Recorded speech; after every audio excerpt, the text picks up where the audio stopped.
ህይወት ዝምተኛ አድርጋኛለች መስማት ብቻ ነው የምፈልገው ማውራት መከራከር ማብራራት ስልችቶኛል ዝም ማለት ብቻ በቃ ዝም የሰው ልጅ አትለምን አትጠይቀው ወደ ሰው ልጅ ልባህ ይመካ ሰበብ ልታደርስ ይችላል ስራ ተለያየ ነገር ይሄ እንዴት ላድርግ ግን ሰውን አትለምን አትጠይቀው በሩ የማይዘጋውን አላህ Subhanahu Wa Ta'ala ለምን የሰው ልጅ ሲለመን ይቆጣል አላህ ዱዓ ስታቆም ነው ይቆጣል ወድዑኒ አስተጅብ ለኩም ለምኑኝ እሰጣችኋለሁ ያን ዱዓ ስታቆም ነው አላህ የሚቆጣው የቸርነቱ ጥግ እኮ ነው ወደ ማን ትሄዳለህ አንተ ቸር የሆነ አላህ عز وجل ቻይ የሆነ አላህ Subhanahu Wa Ta'ala ያለህ ማለት ነው አንዳንድ ጊዜ ምርጡ መልስ ዝምታ ነው ዛሬ ሁሉም ሰው መልስ መስጠት ይፈልጋል ሁሉም ሰው የመጨረሻውን ቃል መናገር ይፈልጋል ሁሉም ሰው ማረጋገጥ ይፈልጋል እኔ ትክክል ነኝ አንተ ተሳስተሃል የሚለውን ነገር ግን ሰዎች ነብዩን ሰለላሁ ዐለይሂ ወሰለም ሲሰድቡ ምን እንዳደረጉ ታውቃለህ ዝም አሉ ፈገግ አሉ አላህ ለርሳቸው እንዲመልስላቸው ተውለት ክፉት ተናገር መጥፎ ቃል አጥንት ይሰብራል ቃል ቢያልፍም ቃል ስለሚቀር ግዴታ ካንተ ይለፍ ካፍ ክፉ አይወጣ ቃል ስትመርጥ በጠህብ ሳይሆን በጥበብ ይሻላል አን ችግር ስትናገር ሰዎች ምስኪን ነው የሚሉ አንዳንድ ሰዎች ይጽናኑብሃል ከብዳቸው የነበረ ችግራቸው ማለት ነው ሄደ አጋንነ የሆነ ችግር እኮ ተጨማምርበታለህ ሳምንት ሙሉ ችግር ስትናገር ታሪኩ ይቀየራል እና ሌላ ሰው ስትናገረው አቤት እኔ ይሻላለሁ ተመስገን ነው የሚለው ግን ደስ እንዲልን ምስኪን ይላል ወጣልኝ ሰው ሄደ መታወራ ሰውየው ችግሩ አይፈታልህ ማለት ምስኪን ሊልህ ነው ስለዚህ አንዴ እስከ ምስኪን በላት ለራሳችን ማለት ስለዚህ ነው አሁን ችግሩ አለ ግን ለሁሉም ችግር ለማምን አለ ስለዚህ መፍትሄው ላይ ብናተኩር አይሻልም ዛሬ መፍትሄው ላይ ከሰራው ነገ ከሰራው ከነገ ወዲያ ላይ ይፈታ ይችላል እዛ ላይ ከቀጠልኩ ግን በወር ሁለት ወር አንድ አመት መፍትሄው ላይ አልደርስም ስለዚህ ምስኪን የተባልኩ መሞት ይሻለኛል ወይስ መፍትሄው ላይ ተገኝቼ እንፈልገው ህይወት ቢኖር የምታሳልፉትን ችግር ለሰዎች አትናገሩ ይላል አንድ ኢራቅ ገጣሚ لا تشكو للناس جرحا انت صاحبه የምታሳልፈውን ችግር ለሰዎች አትናገር ይላል لا يؤلم الجرح الا من به الم እንዳንተው አይነት ችግር እንዳንተው አይነት ህመም ያላሳለፈ ሰው ያንተን ችግር ሊረዳልህ አይችልም ይላል شكواك للناس يبنى الناس منقصة የምታሳልፈውን ችግር ለሰዎች መናገር ሌላ ችግር ያመጣብሃል ይላል ومن من الناس صاح ما به سقم ሁሉም ሰው የራሱን ችግር ያሳለፈ ነው ሁሉም ሰው የራሱ ችግር አለበት ያንተን ችግር የሚያዳምጥበት ጊዜ የለውም ይላል ወይን ሸከውተ لمن طاب الزمان له ጊዜ ለሱ ለሆነው ሰው ችግርህን ከነገርከው ይላል አይናከ ተግሊ የምታተርፈው ነገር ቢሆን የአይኖችህን እንባ ማባከን ነው ወመን ተሽኩ له ሰነሙ ችግርህን የምትነግረው ሰው ልክ እንደ ጣውት ነው ምንም ችግርህን አይፈታልህም ይላል ወይን ተሽኩ لمن شكواك يسعده أدفت جرحا لجرحك اسمه الندم همامه لم يسدستو سو ችግርህን ከነገርከው ቁጭት የሚባለው ህመምህ ላይ ተጨምራለህ ይላል ለዚህም ችግርህን ለሰዎች አትናገር ይላል ችግርህን በሙሉ ለአላህ Subhanahu Wa Ta'ala ተናገር ما خاب عبد قال يا الله ብሎ ማለት ነው ባዶ እጁን ይወጣ የለምና ችግርህን የምታሳልፈው ነገር በሙሉ ለአላህ ተናገር ከሁሉም ወሬ ራስህን መከላከል የለብህም ለሁሉም ስድብ ምላሽ መስጠት አይጠበቅብህም ልብህን ሊረዱ ለማይፈልጉ ሰዎች ማስረዳትም አይኖርብህም ምክንያቱም ዝምታህ ድክመት አይደለም ተወኩል እንጂ አላህ እነሱ የማያዩትን እንደሚያይ ማመንህ ነው ወንድሜ አንተ ብቻ አንገትህን ደፍተህ አላማ ላይ አተኩር እንጂ ስኬት እየተሳበች እንዲ ተንፏቃ አሳዳ ያለህበት ትመጣለች አለቀ ከእንግዲህ ህዝቤ አይኑ የሚራበበት ጊዜ አብቅቷል ወንድሜ ችግርን አይጣልብ አትቸገር እንጂ ከተቸገርክ ወዲያ ምንም ላይፈታልህ ለሰው አትናገር ይልቅስ ለፈጣሪ ነገር አለዛም ራስ ተረደው የራስን ችግር ሰው ምንም አይፈታ ከማበባስበት አልገባ ብሎ እንጂ ካንተ በታች ነው የፈለከው ነገር ራስ ተረደው የራስን አንድ ሰው ከሚወደው ሰው ጋር የሆነ ቦታ ላይ ከተቀመጠ ያንን ቦታ ይወደዋል ይላሉ ሰይዲ ገዛሊ ረህመቱላሂ ዐለይሂ ንግግራቸው የሚቀጥሉና ከጣፋጭ ጋር የዋለ ጣፋጭ ይሆናል ይላሉ። ዱንያ ከጓደኛ ጋር ደስ ትላለች። መልካም ወዳጅ ሲኖር መኖር ያጓጓል።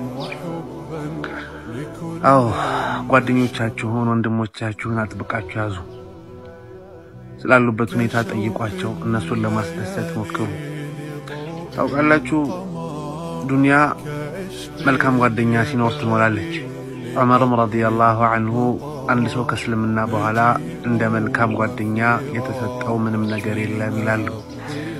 ጓደኞቻችሁን ጠብቁ፣ ስለነሱ ተጨነቁ፣ እነሱን ለማስደሰት ሞክሩ፣ ከነሱ ጋር ጥሩ ጊዜ አሳልፉ፣ አብራችሁ ወደ ጀነት ለመጓዝ ሞክሩ። ዱንያም አኺራ ላይ ስኬታማ ትሆኑ ዘንድ ምከሩ፣ አውሩ፣ ከነሱ ጋር ተነጋገሩ። ነብዩ ሰለላሁ ዐለይሂ ወሰለም እንዲህ ብለዋል፣ ዝም ያለ ይድናል። አንዳንድ ጊዜ በሰላም የሚሄድ ሰው ከከፍተኛ ድምጽ ከሚጮኸው ይበልጥ ያሸንፋል። ሰው በህይወቱ ደስተኛ የሚያደርገው ነገር ቢኖር የሚረዳው ሰው ማግኘቱ። የሚረዳችሁ ሰው ይስጣችሁ። ወቅቱ እጅግ በጣም ቀዝቃዛና ብርዳማ ነበር። አንድ ንጉስ ከሄደበት ቦታ በመምጣት ወደ ቤተ መንግስቱ ሲገባ አንድ በእድሜ የገፋ ዘበኛ የተቀዳደደና ያረጀ ልብስ ለብሶ ሲያየው ንጉሱ እንዲህ አለው፣ በዚህ ቅዝቃዜ ይህን ብቻ ልብስ ለብሰህ አይበርድህም አለው። ሽማግሌው ዘበኛም እንዲህ ብሎ መለሰለት፣ ንጉስ ሆይ ሌላ የምለብሰው ልብስ የለኝም፣ ብርዱን ከመቋቋም ሌላም አማራጭ የለኝም አለው። ንጉሱም ቆንጆ የብርድ ጃኬት አሁን በሌላ ዘበኛ ልክልሃለሁ ብሎት ወደ ውስጥ ገባ። ነገር ግን ንጉሱ ወደ ቤተ መንግስቱ ከገባ በኋላ ቃሉን ረሳ። በበነጋው ሽማግሌው ዘበኛ ብርዱ ስለበረታበት ሞተ። አጠገቡ አንድ ወረቀት ነበር። ንጉሱ ከፍቶ ሲያየው በተንቀጠቀጡ እጆች የተጻፈ መልእክት፣ ንጉስ ሆይ እስከዛሬ ብርዱን ችዬ ኖሬ ነበር፣ ነገር ግን የገባህልኝ ቃል ኃይሌን ወስዶ ገደለኝ። የማታደርገውን ነገር አደርጋለሁ ብለህ ቃል ስትገባ ያንተን ቃል የሚጠብቁ ሰዎች ምን ያህል እንደሚጎዱ አትርሳ። መቼ የህይወትን አቅጣጫ እንደምትስቱት አታውቁም። ከመቻል ወደ አለመቻል፣ ከመሄድ ወደ አለመሄድ፣ ከመናገር ወደ አለመናገር። ጧት ሲሮጥ ያየው አመሻሽ ላይ ስትሮክ መታው ብላችሁ የምትፈሩትን ነገር ቤት ሊገባ ይችላል። ቀጠሮ የሰጣችሁት ጉዳይ ቀጠሯችሁ ጋር ሳትደርሱ ህይወት ሊያመልጣችሁ ይችላል። ልትተላለፉ ትችላላችሁ። ውስጣችሁ ያለውን ነገር ሳትናገሩ ህይወት ሊቋረጥ ይችላል። ከማግኘትና ከማጣት፣ ከከፍታና ከዝቅታ፣ ከህይወትና ከሞት በፊት ሞት እስከሚያስማማችሁ አትጠብቁ ወይም እንዳትቀደሙ። መሄድ ከቻልክ ሂድ፣ ካልቻልክ ደውል። በምትችለው መንገድ ሁሉ ፍቅርህን፣ መውደድህን ግለጽ። የተበላሸው እንኳን ተበላሸ፣ የጠፋውም እንኳን ጠፋ፣ የሄደውም እንኳን ሄደ፣ የቀረውም እንኳን ቀረ። እኔ ጋር ካለው ቁስ በላይ እኔ የምፈልገው ለኔ የሚያስፈልገው አንተ አንቺን ነው በላቸው። ለእህት፣ ለወንድም፣ ለአባት፣ ለፍቅረኛ፣ ለጓደኛ ትክክለኛው ጊዜ አሁን ነው። ውስጥ ያለውን አታስቀምጥ፣ ተንፍስ፣ ንገራቸው። በሚለዋወጥ ህይወት ውስጥ የማይለዋወጥ ፍቅራችሁን ቀን ሳለ ተናገሩ። በጣም ከባድ ሁኔታ እያሳለፋችሁ ላላችሁ ኢማም ሻፊዒ እንዲህ ሲሉ ይመክሩናል፣ ወላ ሩበ ናዚለቲን የዲቁ ቢሃ ልፈታ ዘርዐን ወዐንደ ላሂ ልመኽረጁ። በጣም ከባድ ነው ብላችሁ የምታስቧቸው ችግሮች ወዐንደ ላሂ ልመኽረጁ፣ አላህ ዘንድ እኮ መፍትሄ አይጠፋላችሁም ይላሉ። ሁሉም ችግር ለአላህ ቀላል ነው ይላሉ። ضاقت ولما استحكمت حلقاتها فرجت وكنت أظنها لا تفرج። አንዳንዴ ችግሮች በጣም ከባድ ሲሆኑ ማን ወጣቸው ይመስለናል ይላሉ። ወለማ استحكمت حلقاتها فرجت፣ ሁሉም ችግር ከጊዜ ጋር መፍትሄ ያለው ይላሉ። ብቻ እናንተ ጉዳያችሁን ለአላህ አቅርቡ ይላሉ። فرجت وكنت أظنها لا تفرج። አልወጣቸውም ያልኳቸው ችግሮች በሙሉ አላህ Subhanahu Wa Ta'ala እንድወጣቸው አድርጎኛል ይላሉ። እና ችግሮች በከበዱ ቁጥር ማን ወጣቸው ይመስለናል። ነገር ግን በአላህ ላይ ከተደገፈን ሁሉም ችግር የሚፈታ ነው ማለት ነው። ኩሉን ጁንዱ ሚን ጁኑዲላህ፣ ሁሉም የአላህ ሰራዊት ነውና እናንተ ብቻ ጉዳያችሁን ለአላህ አቅርቡ። ሰላም አለይኩም። እንዲናገሩ ተዋቸው፣ ሐሜት እንዲያወሩ ልቀቃቸው፣ ቃላትህን እንዲያጣምሙ ፍቀድላቸው። ምክንያቱም እውነት በራሷ መንገድ የመኖር እንግዳ ባህሪ ያላት። አላህ በቁርአኑ እንዲህ ይላል፣ የሚሉትንም ታገስ፣ ውብ ከሆነ መራቅም መራቃቸው። አንዳንድ ሰዎች ዝም ስትላቸው እነሱ ብቻ ትክክል ይሆኑ ይመስላችኋል፣ ግን አይደለም። እኔ በዝምታዬ አስተሳሰብ ምን ያህል ትንሽ እንደሆነ እየነገርኩ ነው። ማውራትን ቀጥል፣ ዝም ማለት ይቀጥላል። የሆነ ዕለት ሳቃቸው ለእናንተ ብቻ እንዳልሆነ ይገባችኋል። ለሌላ ሰው ስቀው ወይ በሌላ ታቅፈው አይታችሁ ሳይሆን የሆነ ቅጽበት እንደመገለጥ የምትረዱት ሀቅ ነው። በምክንያት ሳይሆን አሃ ብለው ልቤ ነገረኝ የሚሉት የሚሰጧችሁ ሙቀት ውስጥ የሆነ አይነት አዘቦትነት አለ። መሳማቸው ክት አይደለም፣ እቅፋቸው መቁነጥነጥ አለው። ይሄ ነው የማይሉት ግን ልብ አውቆ ቅር የሚለው ውሸት ስለሆነ ሳይሆን ጥልቅ ስላልሆነ እንዲህ ናቸው። ቀስ በቀስ ይቀርቡና እናንተን እያረጉ እያሰመጡ፣ እነሱ ግን አይጠልቁም። ሲሄዱም እንደዛ ነው፣ ድንገት እንደተንሳፈፉ። ለመخلوቅ አይነገርም ማለት خبئ جروحك ይላል። ቁስልህን ደብቀው إن أردت شفاءه እንዲሻልህ ከፈለክ ቁስልህን ደብቅ። ከተገለጠ ዝንብ ይነከዋል። ችግር ሲደበቅ መፍትሄ ይመጣል። ለአላህ ሲነገር ማለት ነው። ለመخلوቅ ከነገርከው ግን የነገርከው ሰው ያዋርዳል። እሱ እኮ እንዲሆናል ብሎ የማይወራውን ነገር ያወራል። ክርክሩን ለአላህ ስትተወው እነሱን ችላ ያልክ አይደለም። አላህ ሐቅ እውነቱን ራሱ ላንተ እንዲመልስልህ እየፈቀድክለት ነው። ወላሂ የእርሱ ምላሽ ምላስህ ሊናገር ከሚችለው ሁሉ የበለጠ ኃይለኛ ነው። ድክመትህን ምታወራለት ከፍ ሲል ፈጣሪ አለ። ከዛ ውጪ በጣም ፊው ሰዎች ሊኖሩ ይችላሉ። እሱንም ምክንያታዊ ሆነ። ከዛ በተረፈ ግን ድክመትህን ባወራህ ልክ ሰው ስለ ድክመትህ ብቻ አይደለም ያስበው፣ ጀጅም ያረጋህ ነው የሚሄደው። ኦፖርቹኒቲ አይሰጥህም። ተረዳኛለም። በቃ እድል አይሰጥህም አብረው እንድትሰራ አብረው እንድትወድ። ምክንያቱም ደካማ ጎንን ያጎላህን እየነገርክ ያለው ሰው አቅም እንደሌለህ አንደርስታንድ ያረጋ ነው የሚሄደው። የሰው ልጅ በፍጹም እንዳታምናቸው። የሰው ልጅ ክፉ ናቸው በጣም።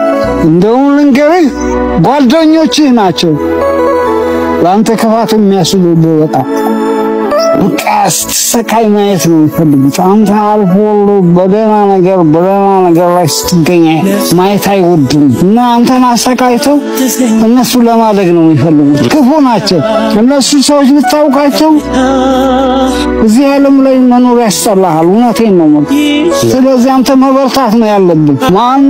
ማንንም እንዳትሰማ መስሚያ ቅጥ አድርገው። ሁሉንም መልካም ነገራችንን ለሰው ማውራትም አስፈላጊ አይደለም።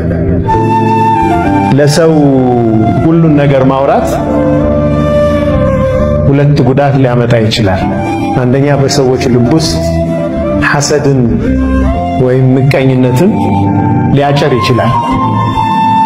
ሁለተኛ እኛም የመስራት አቅማችንን ያደክመዋል። ሁሉም ሰው እንዲረዳህ ለማድረግ ጉርበትህን ማባከን አቁም።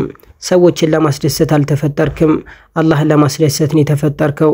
አንዳንድ ሰዎች ሁሉ ጊዜ በአንተ ውስጥ ስህተትን ያገኛሉ፣ ሁሉንም ነገር በትክክል ብታደርግም እንኳን እና አንዳንዶች ይወዱሃል ሁሉንም ነገር በስህተት ብታደርግም እንኳን። ታዲያ ለምን በእነሱ ምክንያት ትጨነቃለህ? ለመናገር ጊዜ አለው፣ ዝም ለማለት ጊዜ አለው። አንዳንድ ጊዜ ዝም ማለት መልመድ አለበት። አስተዋይ ግን ዝም ይላል እና ዝም ብለሽ የምታልፊበት ጊዜ አለ። ችግራችሁን እያየን ያልደረስንላችሁ ይቅርታ፣ ችግራችንን እያያችሁ ያልደረሳችሁልን ይቅርታ። ፍቅር ብቻውን መልስ የሚሆንበት ጊዜ ላይ አይደለንም። በማንንም ላይ መፍረድ ከባድ ነው። ሲቸገሩ መርዳት አለመቻል ከሚፈጥረው ህመም ለመራቅ ከምንወዳቸው ወዳጆቻችን እንርቃለን። አይናቸው ውስጥ ያለውን ስቃይ ላለማየት አይናችንን እንሰብራለን። ያቅማችንን መደገፍ እንኳን ካቅም በላይ ሆኗል። የተወለድንበትና ያደግንበት ስር የሰደደ አብሮነት መረዳዳት አሁን እግር ከወርች ካሰረን ኑሮ ጋር አብሮ አልሄድ ብሎ አስጨንቆናል። ረስተነው ወደ ወዳጆቻችን መንገድ ከጀመርን ልንደውል ስልክ ካነሳን በኋላ ባዶ አይናቸው እጃችሁ ከምን ቢለንስ ብለን ተመልሰናል። ከመሄዳችን በላይ ምን ይዛችሁ መጣችሁ የሚለን አንደበታቸው ሳይሆን ኑሯቸው ሆኗል። የተጨነቀ መንፈስ፣ የተጨነቀ አየር።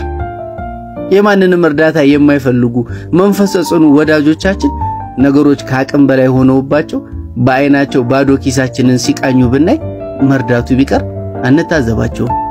እንትናም ተቸገረ ብለን አናንሾካሹክም። ይገባናል ሰው ወደ ገደል ቢወድቅ አዳነውም አላዳነውም አጠገቡ ያገኘውን ሳርም ይሁን ቅጠል በደመ ነፍስ ጨምድዶ እንደሚይዝ። ሁላችንም ገደል ውስጥ ነን። ልብሳችንን አንቀው የሚማጸኑን እኛም የሌሎችን ልብስ አንቀን መንጠልጠላችንን ያውቃሉ። የመያያዙ መጨረሻ የገደሉ ጫፍ የት እንደሆነ ማን ያውቃል? እጃችን እየዛለ ነው። ደመነፍስ ላይ ነን። ማንንም ለመዳን እንይዛለን፣ በማንም እንያዛለን። ችግራችሁን እያየን ያልደረስንላችሁ ይቅርታ፣ ችግራችንን እያያችሁ ያልደረሳችሁልን ይቅርታ። ሁላችንም ገደል ውስጥ ነን። በሚቀጥለው ጊዜ አንድ ሰው ሊያስቆጣህ ሲሞክር ፈገግ ብለህ ሂድ። እንደዚህም በል አላህ በልብ ያለውን ያውቃል። እናም ያ ሰላምህ ይሁን። ምክንያቱም በድንቁርና ፊት ዝምታ ከአምልኮ አይነቶች አንዱ ነውና። አሁን ላይ በጣም ያስጠሉኝ ነገሮች ራሳቸውን እንደተፈላጊ የሚቆጥሩ ተራ ሰዎች፣ ክርክር፣ ጩኸት፣ ራስ ወዳድነት፣ መለማመጥ፣ የውሸት ሳቅ። አንዳንዴ ልክ ባይመስልም ልክ የሆነ ነገር አለ። ካላስደሰቱ ሰዎችንም እንኳን መተው አለብን። ከሰዎች ርቆ ብቻን መኖር ቢከብድም ብቻችንን እንዳይተው እነሱ ቃል ገብተውልን የለ ቀላል ይሆናል አላለም፣ ግን ከናንተ ጋር ነኝ ብሎ የለ። ከኛ ጋር ያለው አምላክ የተመሰገነ ይሁን። አንዳንድ ችግርን እኮ ለቤተሰብ ብትነግሩት አይገባውም። ማንም ሰው ማያው ችግር ውስጥ ቁጭ ብሎ የሚያለቅሱ ሰዎች አሉ። አንቺ ጥጋብ ነው ማንም ማይረዳቸው ሰዎች ቢያለቅሱ አይሰሙ፣ ቢያወሩ አይደመጡ፣ ሁሉ ጀጅ የሚያረጋቸው ዙሪያቸው ያለው ዙሪያ ገባቸው ፈራጅ የሆኑ ሰዎች ብዙ ናቸው። ከነዚህ ሁሉ ነጥሎ ሳታወሪው የሚገባው ሳትነግረው የሚሰማ ያለበት ሁኔታ የሚያክ የምታየውን ያየ የሰማኸውን የምትሰማ እልፍኝህ ይጠብቃል። ያለፈ ነገር አለ። ህይወት ቀጣይናት ወደፊት መራመድ።